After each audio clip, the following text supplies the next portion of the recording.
Il y a des projets qui traversent le temps et qui nous traversent tout autant.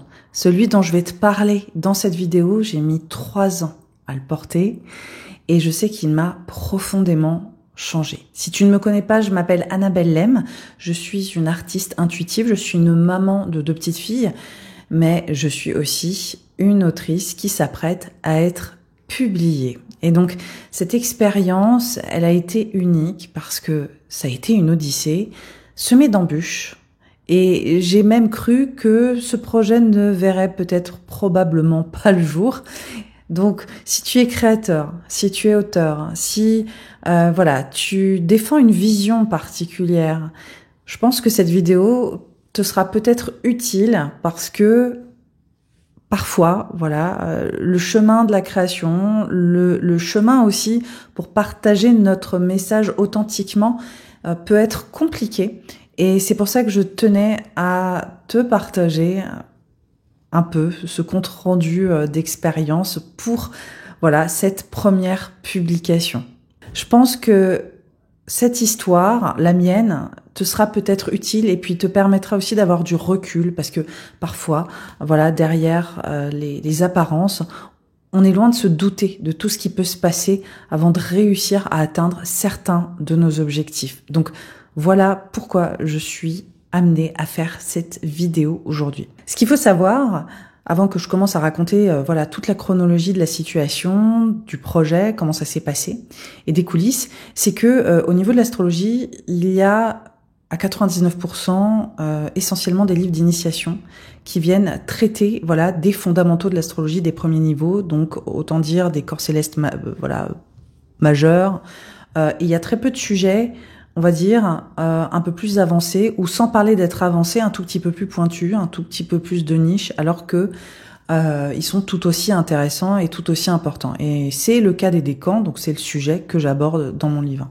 Donc à ce niveau-là, cette remise en contexte, elle est importante parce que il faut vraiment comprendre le paysage éditorial au niveau de l'astrologie pour saisir aussi pourquoi j'ai traversé les expériences que j'ai traversées et pourquoi ce projet a été peut-être un peu plus compliqué pour moi à mettre à bas et à défendre parce que justement j'ai ouvert des portes qui n'étaient pas forcément accessibles et ça a été très difficile en fait pour moi de convaincre autour d'un sujet aussi inédit parce qu'il n'y avait pas vraiment de comparatif en fait pour les maisons d'édition.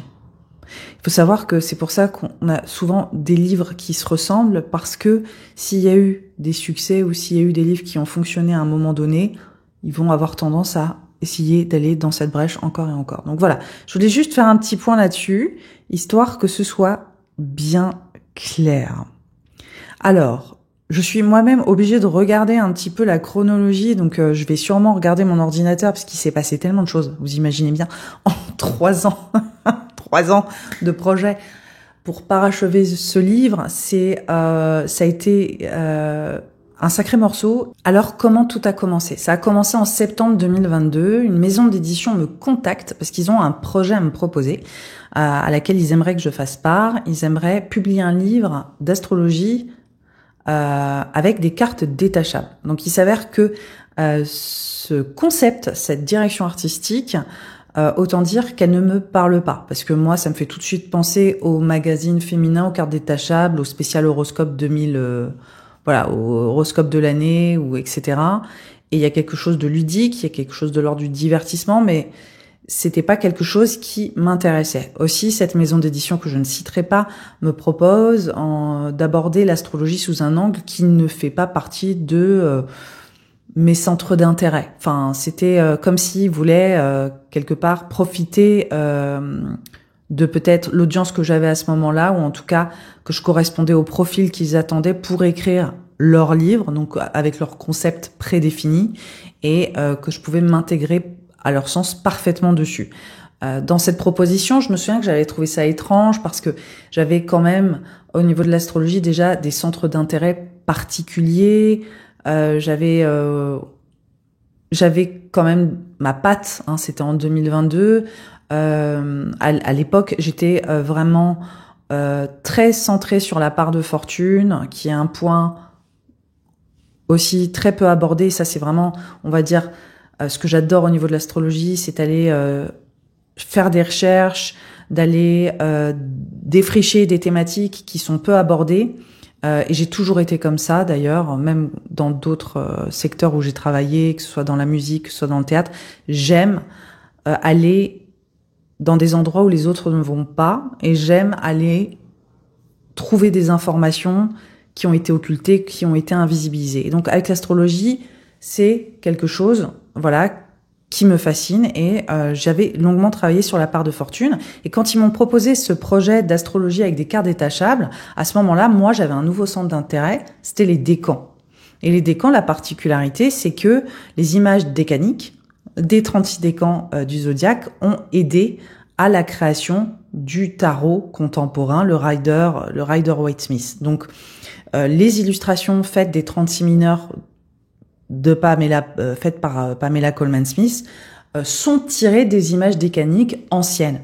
Et donc, il y avait vraiment ce point d'alignement entre ah tiens, vous voulez un sujet astrologique, mais qui soit corrélé aux cartes. Moi, j'ai autre chose à vous proposer. Et donc, j'ai refusé leur offre avec leur projet, on va dire, clé en main, un peu leur kit, leur projet en kit, quoi. C'est-à-dire, c'est déjà fait et on te demande juste de finalement écrire pour nous et de nous donner ton nom, on va dire.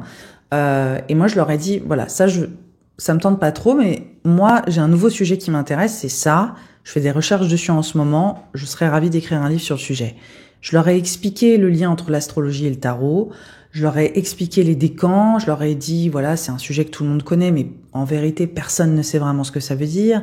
Pourtant, il y a des choses à raconter. Chaque décan, voilà, c'est une facette. Il y a 3 décans par signe, 3 facettes différentes. Bref, je leur pitch mon idée. Ils sont hyper emballés. Ils me disent, ah oui, ok, super, on te fait confiance et on y va. Alors, il y a eu des échanges, il y a eu des allers-retours, et puis voilà, j'ai fini par signer le contrat avec cette maison d'édition.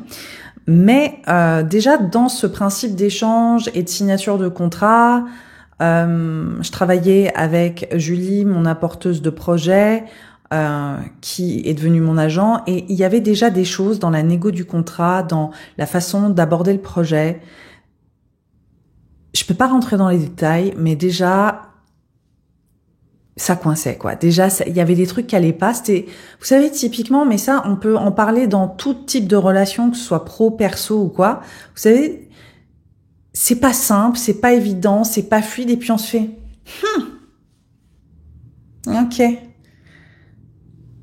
C'est, voilà. Vous voyez ce que je veux dire?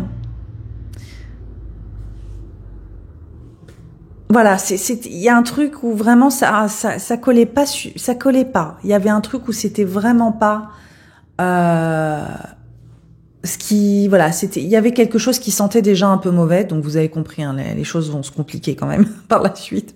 Mais globalement, voilà, on signe le contrat.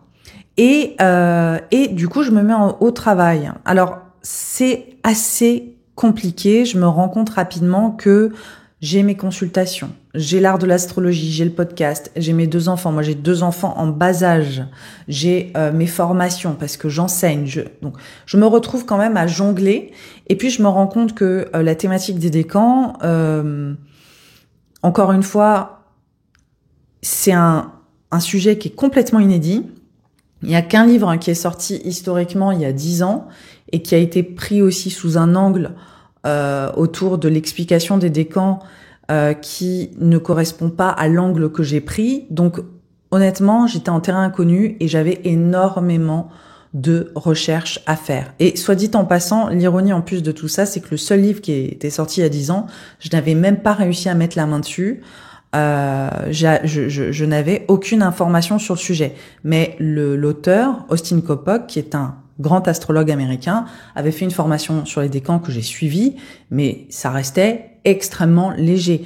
Sa formation, c'était une explication de 1/4 d'heure chrono sur les 36 décans, sur chaque décan. Donc c'était des pistes, mais c'était d'une légèreté, c'était tellement succinct. Je veux dire, moi, je devais écrire un livre. Donc en fait, je me suis mise à faire des recherches colossales, à aller décrypter en fait les décans, parce que les décans, C'est en quelque sorte des énigmes. En fait, c'est des images décrites et ça a la forme d'énigmes. Ça peut ressembler, pour ceux et celles qui connaissent un peu Nostradamus et comment est-ce qu'il va écrire. Il y a beaucoup, en fait, d'images décaniques décrites qui datent de la même période que Nostradamus, donc durant l'ère médiévale. Il y a une codification dans la façon de raconter ces images-là, ces images magiques, ces symboles, d'une façon qui est délibérément occulte, qui est délibérément inaccessible, ou en tout cas difficilement à la portée de n'importe qui. Et donc il y a des choses qui sont très cryptiques, il faut aller les déchiffrer, il faut aller comprendre, il faut aller les recontextualiser historiquement. Donc je me suis vite aperçue que pour chaque décan, j'avais plusieurs jours de recherche, j'avais beaucoup de livres à lire, à consommer, etc. Et je me suis dit, ok, là ça va quand même être un gros morceau. Et c'est à ce moment-là, c'est durant cette période, moi j'étais toute seule à l'époque sur l'art de l'astrologie, c'est durant cette période que je me dis j'ai besoin d'aide et je vais jamais réussir à écrire ce livre si je n'ai pas quelqu'un qui travaille à mes côtés. Et donc c'est là où je rencontre Pauline. Alors Pauline, c'est ma collaboratrice. Vous faites souvent, vous échangez souvent avec elle, que ce soit sur YouTube ou sur Instagram. C'est vraiment mon binôme. C'est vraiment mon bras droit, littéralement. Moi, je m'occupe d'astrologie. Elle s'occupe de tout ce qui est organisation et logistique. Et c'est pour ça qu'elle a énormément d'interactions avec vous. Et en fait, j'avais rencontré Pauline parce que à l'époque, j'avais un compte d'activisme spirituel et je parlais des dérives dans le milieu spirituel et avec certains influenceurs spirituels. Et il s'avère que Pauline avait travaillé pour la plus grosse influenceuse spirituelle française. Elle était venue témoigner, parce qu'elle avait travaillé environ 2 ans avec cette personne. Elle était venue témoigner et me raconter tous les déboires en coulisses. Et à l'époque, je partageais beaucoup de témoignages, un peu de l'envers du décor. Et donc, je l'ai rencontrée comme ça. Et puis, voilà, chemin faisant, elle m'a donné son témoignage, on avait pu échanger. Et puis, j'avais atteint un tel niveau de je me noyais un peu dans mon activité à ce moment-là, quoi. Entre le livre, ça a été vraiment la goutte d'eau. Je lui ai dit, Pauline, tu vas peut-être, je sais que tu as un passif avec les entrepreneurs qui sont dans le spirituel, que c'est pas forcément facile pour toi, etc. Je voulais savoir si on pouvait essayer de travailler ensemble, parce que et je lui ai exposé ma situation et elle a accepté. Et là, aujourd'hui, ça fait plus de 2 ans qu'on travaille ensemble et ça se passe très bien. Et aujourd'hui, l'art de l'astrologie, honnêtement, c'est moi, mais c'est aussi Pauline. Franchement, je vous le dis, parce que là, vraiment. Donc, c'est à ce moment-là que Pauline est rentrée dans l'art de l'astrologie. Au départ, c'était juste pour m'aider à finir le livre, organiser ma vie, mon travail d'une manière où je puisse avoir plus de temps pour écrire le livre, etc. Donc, on se rend compte qu'il y a trop de travail et qu'est-ce qu'on finit par faire ? On repousse la deadline. Et en décembre 2023, ils me disent, on voudra voir où est-ce que t'en es pour faire, on va dire, un point de mi-parcours. Alors, il faut savoir qu'entre le moment où on signe le contrat, où il y a les reports de dépôt de manuscrits et toute la recherche que je mets en amont, l'avenue de Pauline, etc., moi, je n'ai aucune nouvelle de cette maison d'édition, ni de la personne qui est censée m'accompagner sur le projet. Et à des moments, je peux envoyer un mail et je reçois pas de réponse, ou je reçois une réponse 2 mois plus tard, etc. Et donc, il y a quand même c'est très bizarre, parce que je suis signée dans une maison d'édition qui est censée, soutenir le projet. Mais en fait, j'ai personne, et j'ai juste une deadline en décembre qui me dit, OK, là, tu vas rendre le livre, rendre en tout cas le manuscrit là où il en est, puis on fait un point de mi-parcours, et ensuite on repart sur... et ensuite tu rendras le manuscrit définitivement au printemps 2024. Et donc, silence radio. Et en fait, je me retrouve à avoir écrit plus de la moitié du livre. Donc,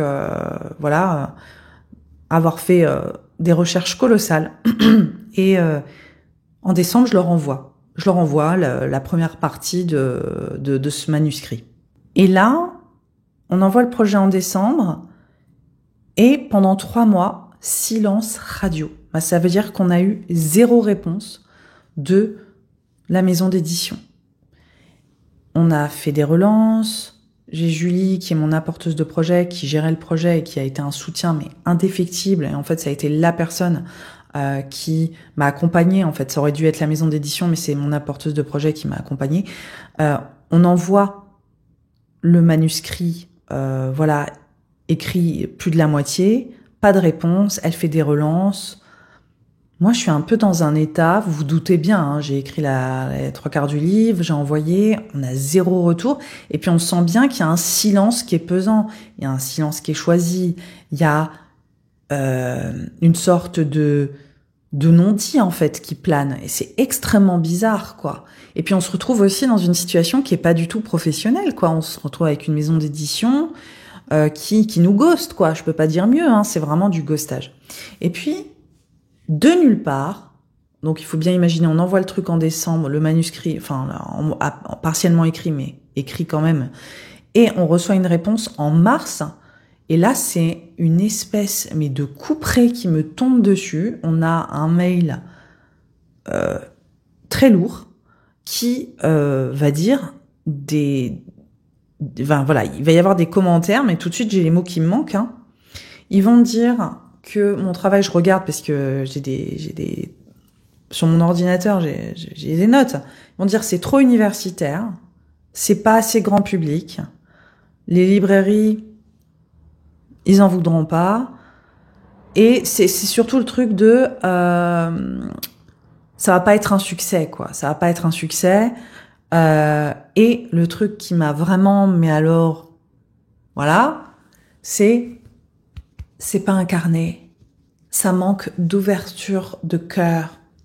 Alors ça, vraiment, ça m'a vraiment, ça m'a mis dans un truc de, mais en fait, qu'est-ce que je fais là? J'écris une fiction, j'écris un roman, je suis censée être dans, c'était, mais extrêmement bizarre comme commentaire parce que, à la fois, c'est trop, en fait, c'est trop universitaire, c'est trop ci, c'est trop ça. Et en fait, en gros, avec les décans, t'es en train d'aborder des sujets qui sont pas grand public et en même temps, c'est pas assez incarné, c'est pas assez dans l'émotionnel, quoi. Grosso modo, c'est pas assez. Et en fait, là, il faut s'imaginer que moi, j'ai bossé comme une acharnée, j'ai fait des recherches. Moi, je passais ma vie sur les articles et vous le verrez dans le livre. Je veux dire, je cite énormément de sources dans mon livre, de chercheurs, de spécialistes.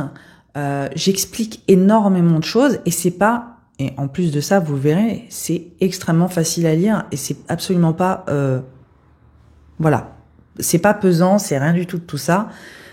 Tout ce que j'avance sur les symboliques et astrologiques et décaniques sont sourcés dans des études pour recontextualiser historiquement, etc.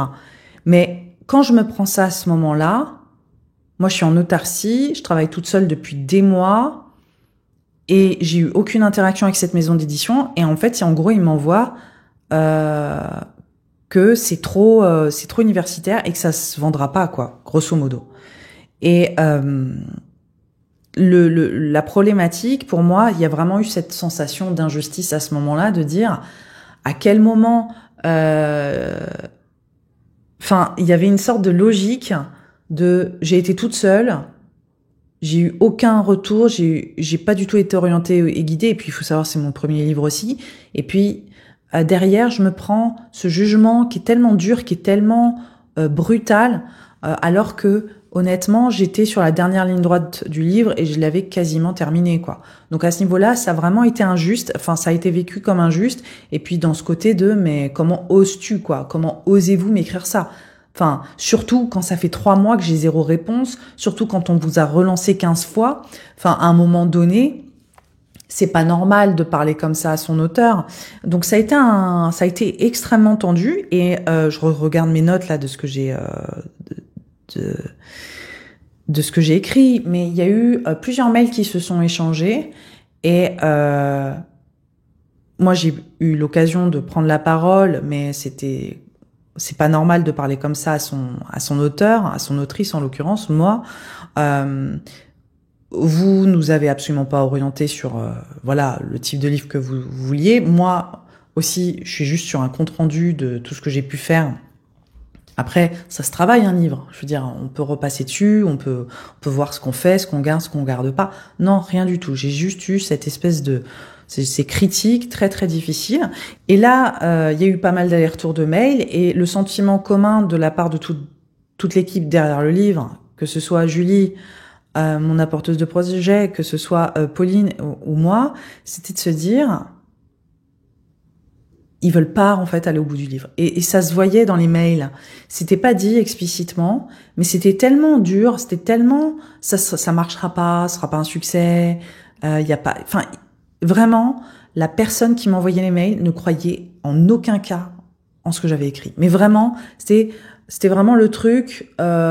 Mais les gens vont s'en foutre, quoi. Voilà, c'était dit avec un peu plus les formes. Mais du coup, c'était tellement brutal que ça nous a paru évident qu'elle voulait plus aller au bout du livre, cette personne, la maison d'édition. Donc, c'était la directrice, carrément, de la maison d'édition. Et donc, après plusieurs échanges, je me suis dit, bon, là, il nous pousse vraiment à partir. Et donc, on a dit, on va arrêter là. Et dès que j'ai dit ça, les personnes étaient là, ah ben ok, très bien, pas de souci. Donc du coup, voilà, ils nous ont vraiment poussé à la porte d'une façon indirecte. Mais le plus dur, c'est que au moment où en fait j'ai ces critiques de la part de la maison d'édition, où j'ai ce retour en fait qui est cinglant sur mon travail, qui est injuste, et puis en plus. Je me souviens qu'on se disait, bon, ils nous poussent à la porte, mais en plus de ça, on leur a expliqué de quoi ils retournaient des décors. Moi, j'ai tout expliqué.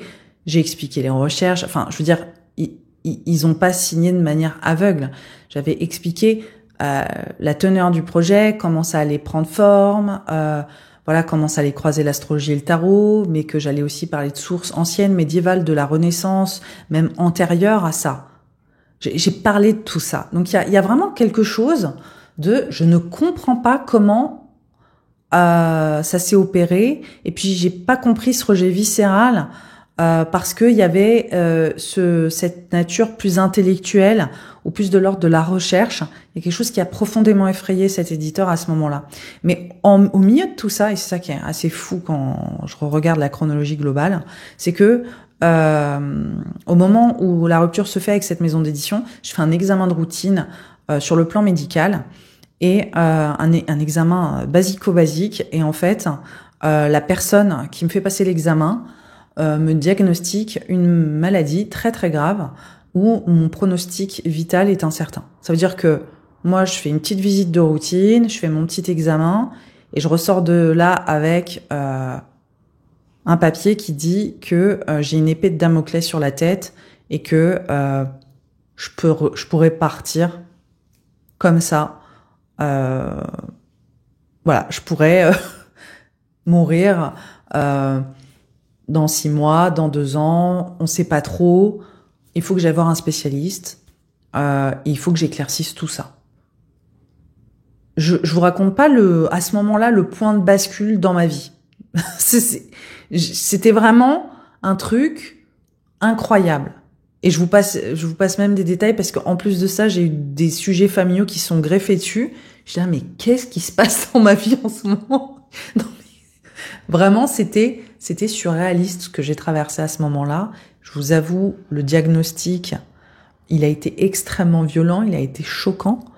Psychologiquement, il a fallu que je sois solide. En même temps, je l'ai pas été non plus à certains endroits. Je me suis complètement effondrée. Je vivais déjà des choses...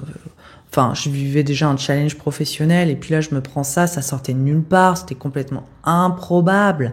Voilà. Et donc là, ce qui se passe, c'est que durant les mois qui suivent, je trouve le contrat avec le Lotus. Je vais voir un spécialiste. Le spécialiste me dit...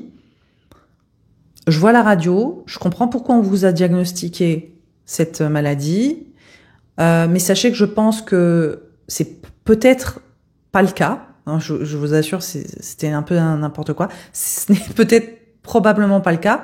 J'ai besoin de voir si ça grossit. Donc on se revoit dans 6 mois. Il me dit, oui, peut-être, peut-être pas. À bientôt. Donc moi, je me retrouve, en fait, j'ai 6 mois où je suis là,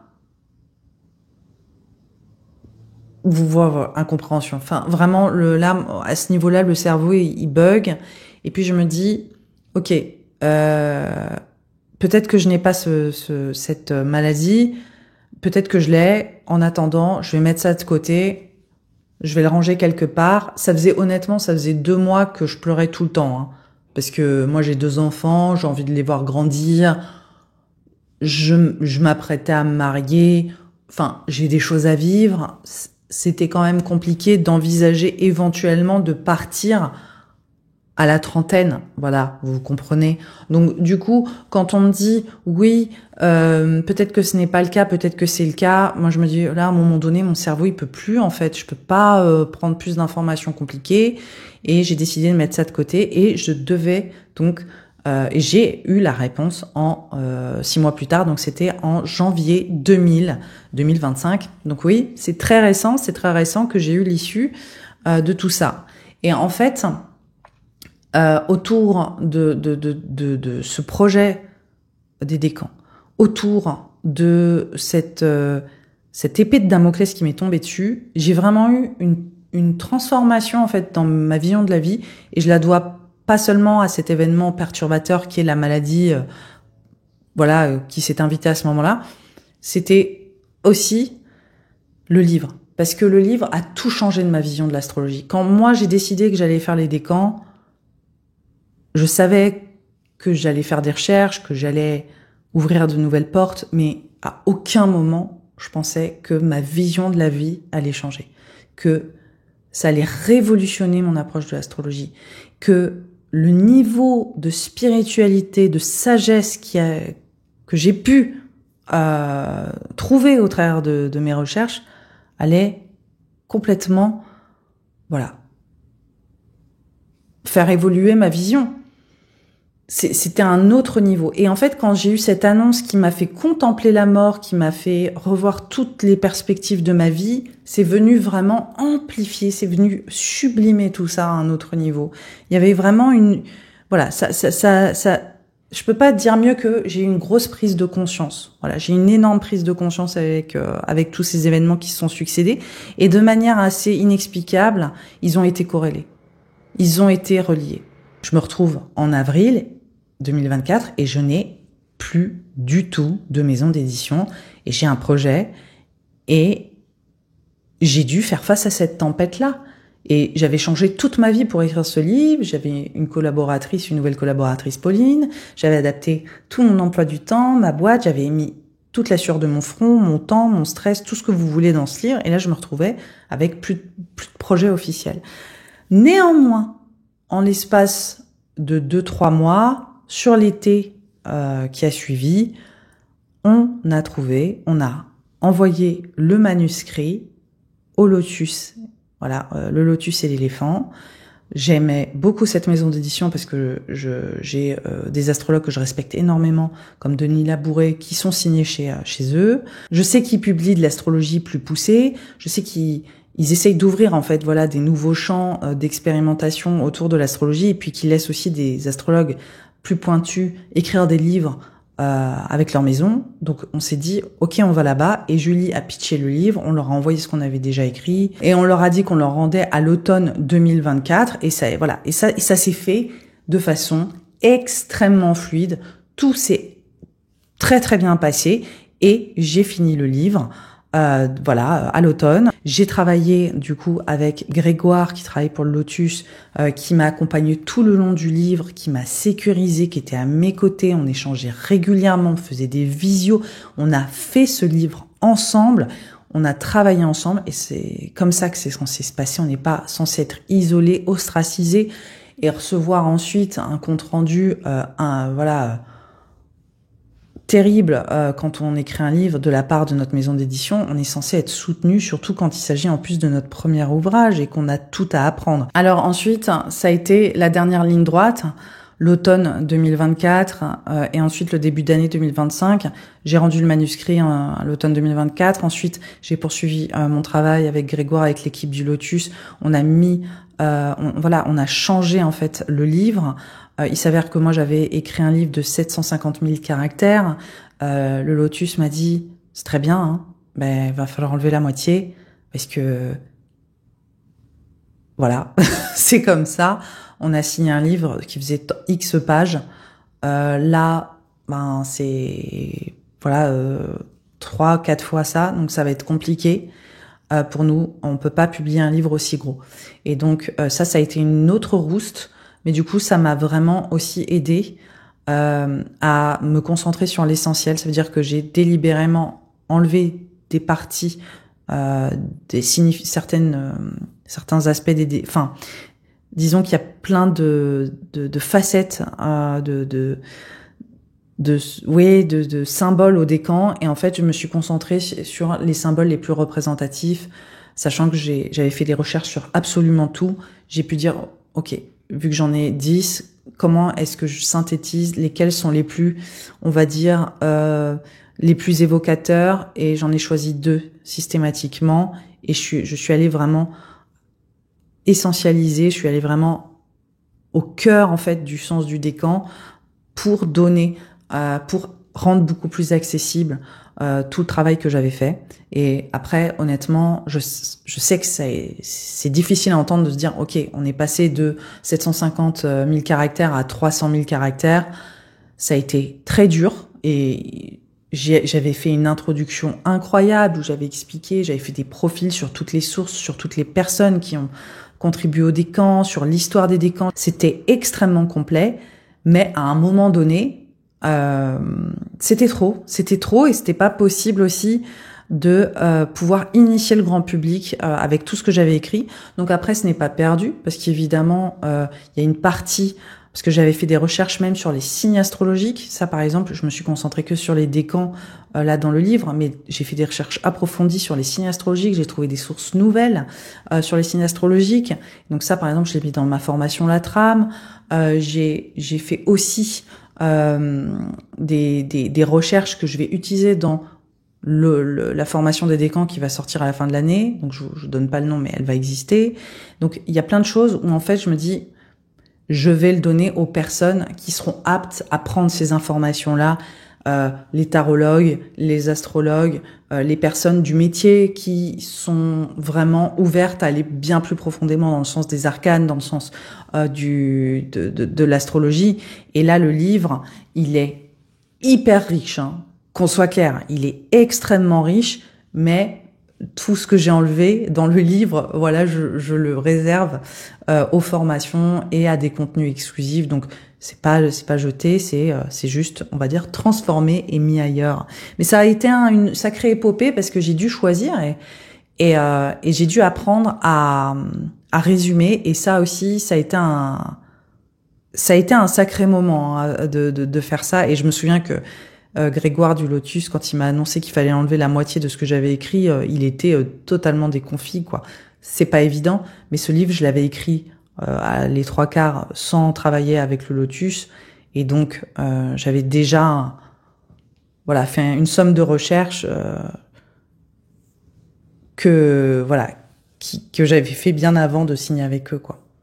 Alors, j'ai tiré plusieurs leçons durant l'écriture de ce livre, et je vais vous les donner, je vais vous les résumer, parce que il s'en est passé des choses, comme vous avez pu remarquer. Alors, j'ai noté mes petites leçons. C'est la première, ne pas se trahir ou se perdre dans la vision de quelqu'un d'autre. Et ça s'est invité directement. C'est-à-dire qu'on m'a proposé un livre qui était très loin de ce en quoi je crois, de mon identité. Je l'ai refusé, j'ai proposé quelque chose qui me correspondait.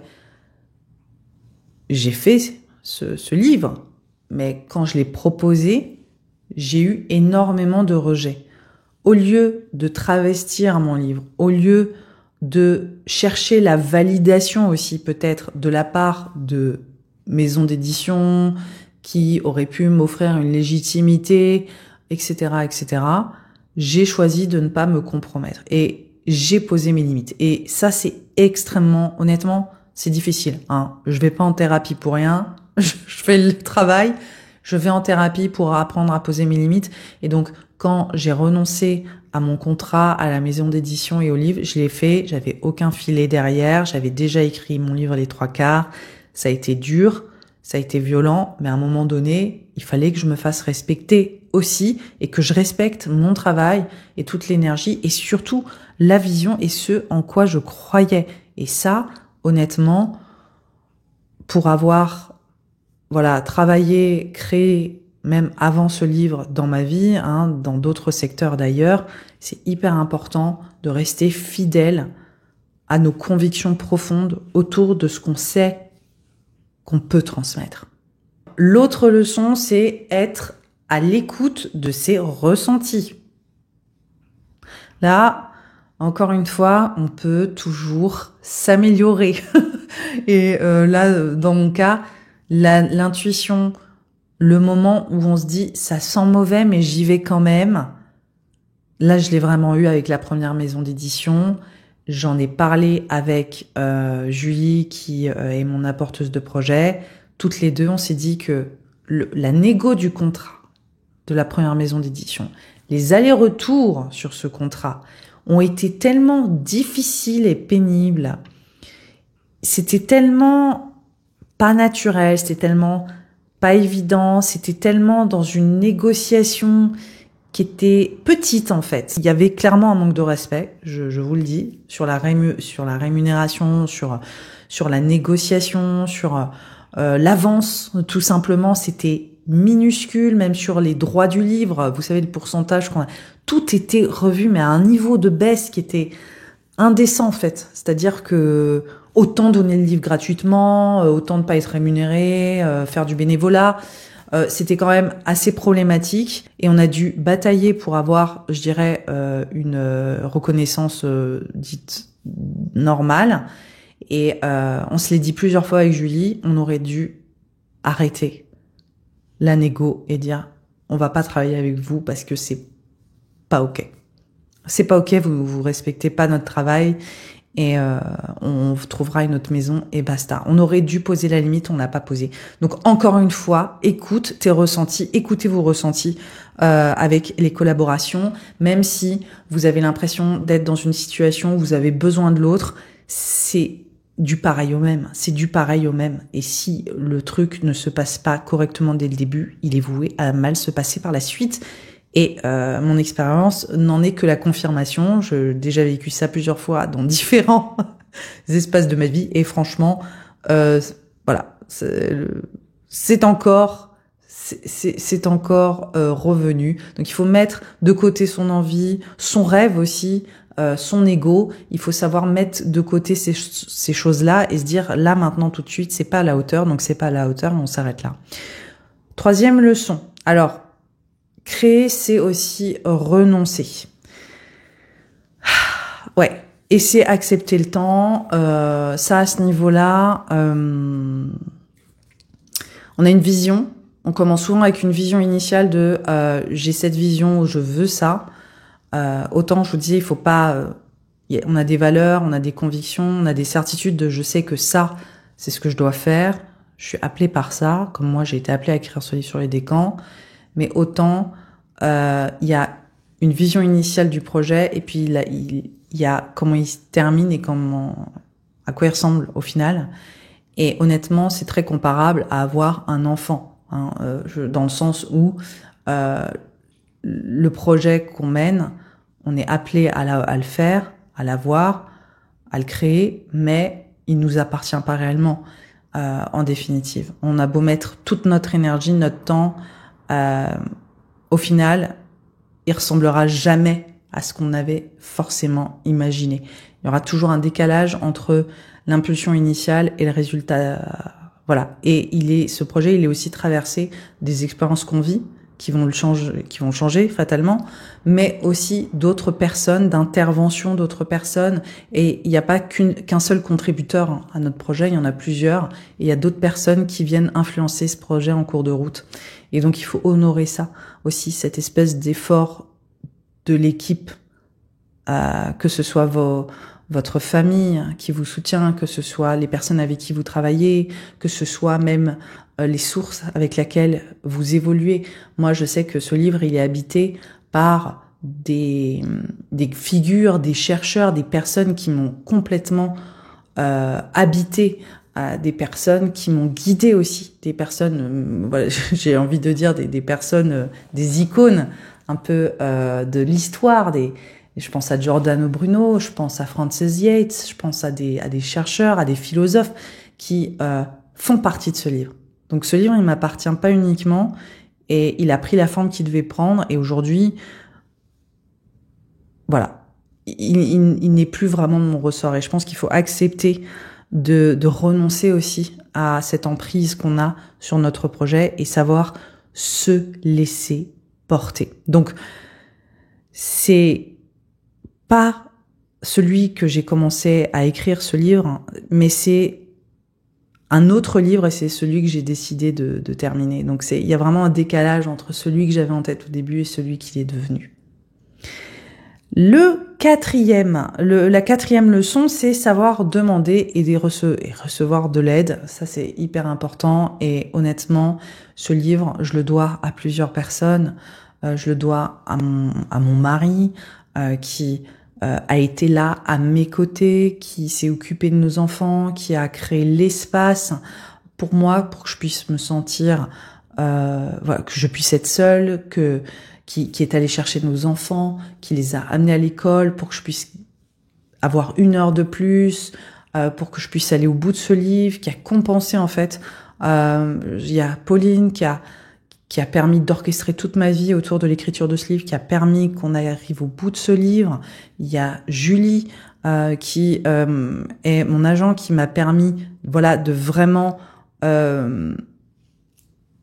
porter ce livre, le défendre, qui croyait en ce livre parfois plus que moi-même, face à ses détracteurs, face à ces personnes qui disaient « il se vendra pas ce livre parce que personne s'intéresse au décan, parce que on n'a pas de comparatif, parce que c'est trop cérébral, c'est trop universitaire, etc. » Et ça, d'avoir eu l'aide de ces personnes et puis aussi accepter cette aide-là, ça m'a permis de faire ce projet, quoi. Clairement, de mes proches et les personnes avec qui je travaille.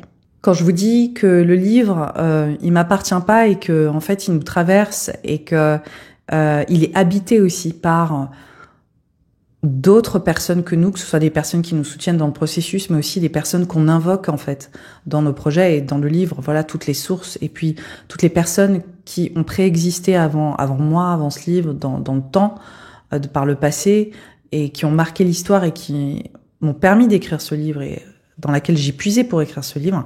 J'ai une anecdote assez incroyable, c'est que quand j'ai écrit ce livre, j'ai plongé dans les travaux d'une chercheuse, Frances Yates, qui a écrit L'art de la mémoire, et donc elle a totalement changé ma vision de l'astrologie, et je l'explique dans le livre pourquoi.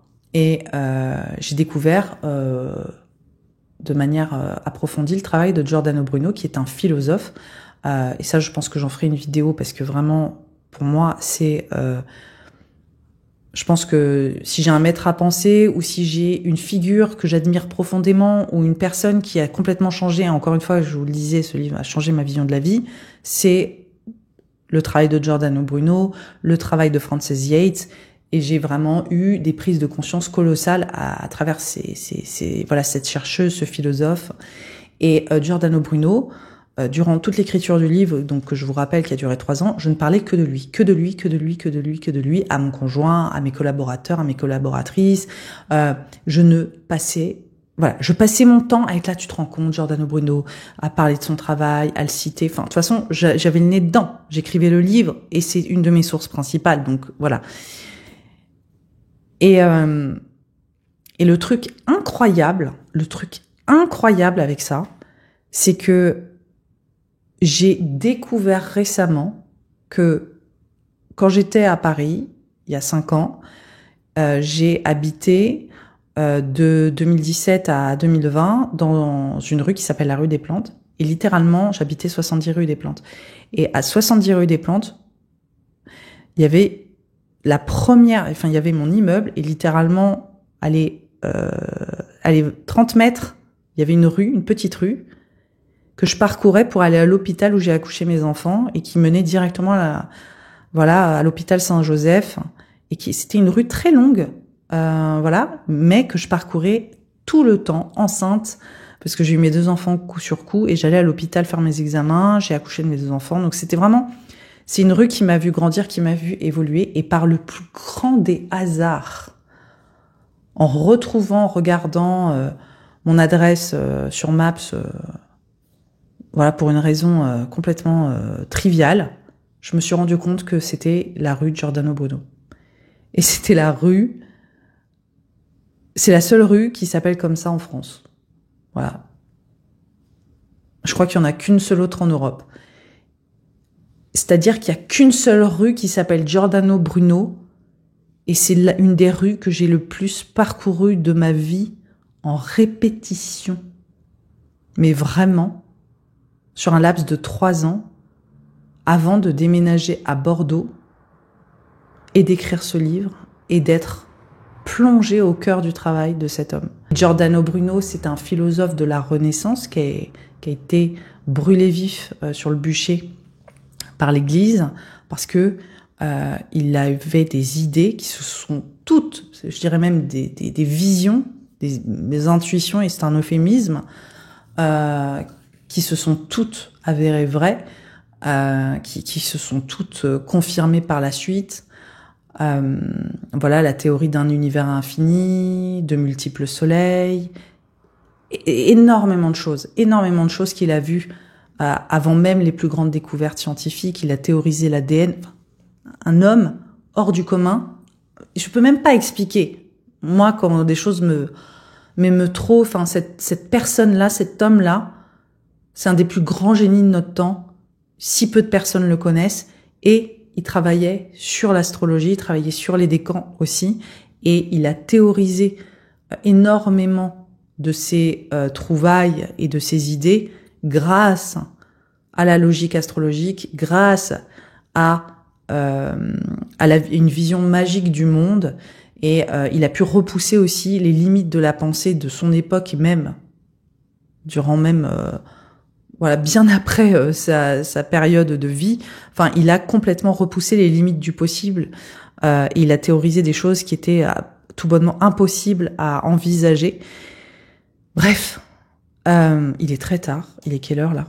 Il est 1h du matin. Et oui, parce que je n'avais que la possibilité d'enregistrer quand mes filles étaient couchées. Donc, je suis très fatiguée et je perds un peu le fil. Mais tout ça pour dire, il y a des choses qui font sens dans la vie. On peut pas trop expliquer ce qui nous a mené là, mais c'est comme si on avait été guidé. Et c'est pour ça que je voulais vous dire que ce livre, il est traversé de plein de choses. Il est imprégné de plein de choses qui sont au-delà de moi, qui me dépassent aussi. Et c'est pour ça que je voulais vous parler de cette anecdote, parce que je l'ai découvert il y a seulement quelques mois, et en regardant mon adresse et en découvrant que j'habitais littéralement, que la rue Giordano Bruno, c'était la rue que j'ai le plus empruntée, et j'avais l'impression que c'était déjà écrit. Je peux pas dire autre chose, c'est-à-dire que mon avenir était déjà là, où ce livre existait déjà dans ma vie, et les personnes, les sources, les supports, les soutiens qui m'ont permis d'écrire ce livre étaient déjà là, coexistaient déjà dans mon environnement. Voilà, je peux pas dire mieux, coexistaient déjà dans mon environnement. Et cette rue Giordano Bruno, cette fameuse rue, elle m'a accompagnée, dans la naissance de mes 2 enfants. Elle a été le chemin que j'ai arpenté, honnêtement, des centaines et des centaines de fois. Elle m'a vu devenir mère, cette rue. Elle m'a vu enceinte, elle m'a vu marcher avec difficulté, elle m'a vu revenir avec mon bébé de la maternité, parce que j'y allais à pied, parce que c'était très très près de chez moi. Et puis des années plus tard, je dédie un livre à cette figure-là, cet homme-là, alors qu'à l'époque, je ne savais absolument pas qui c'était. Et je remercie ce livre d'avoir changé ma vie, d'avoir complètement révolutionné ma façon de voir l'astrologie. Et je pense qu'il y a beaucoup de choses qui nous mènent là où on doit être. Et pour moi, ce livre, c'est très certainement une des pierres les plus importantes dans l'édifice de ma vie qui me dit que je suis exactement là où je dois être. Sur ce, je suis fatiguée, je suis très heureuse aussi que vous m'ayez écouté jusqu'au bout. Je suis très émue parce que, comme je vous le dis, j'écris le livre d'astrologie que j'aurais aimé découvrir. J'espère que vous apprendrez des choses dans ce livre, des choses que vous ne connaissez pas de l'astrologie, une vision de l'astrologie qui est inédite, et c'est vraiment ce que j'ai voulu partager au travers de ce livre. Et je vous remercie, d'être arrivé jusqu'au bout de cette vidéo. Évidemment, ce livre, il est déjà en précommande. Il sort le 3 septembre et vous pouvez le précommander, sur des sites comme Chez Mon Libraire ou Place des Librairies. Ou sinon, vous pouvez tout simplement passer commande dans votre librairie locale ou le commander via la Fnac, par exemple. Essayez de faire vivre vos librairies, de soutenir vos libraires. Mais voilà, si c'est plus simple pour vous, vous pouvez vous le faire livrer avec la Fnac ou ce genre de grosses plateformes. Si vous voulez le précommander, évidemment, ça va permettre à ce qu'il ait une belle durée, dans nos rayons, et puis aussi qu'il puisse éventuellement être réédité. Donc, n'hésitez pas à soutenir ce projet, et aussi, dès que vous l'aurez, à commenter cette vidéo, à me dire ce que vous en pensez, et à me raconter un petit peu ce que vous avez ressenti en lisant ce livre. Je vous retrouve très vite pour une nouvelle vidéo sur les décans, pour vous aider à comprendre justement l'immense potentiel des décans, et comment saisir aussi les coulisses du livre. Je vais vous expliquer dans des vidéos un petit peu les techniques que j'aborde dans le livre, et ça va vous aider, je pense, à comprendre le mécanisme d'analyse que j'opère dans le livre. Donc je vous dis à très vite pour une nouvelle vidéo sur les décans. Bye bye.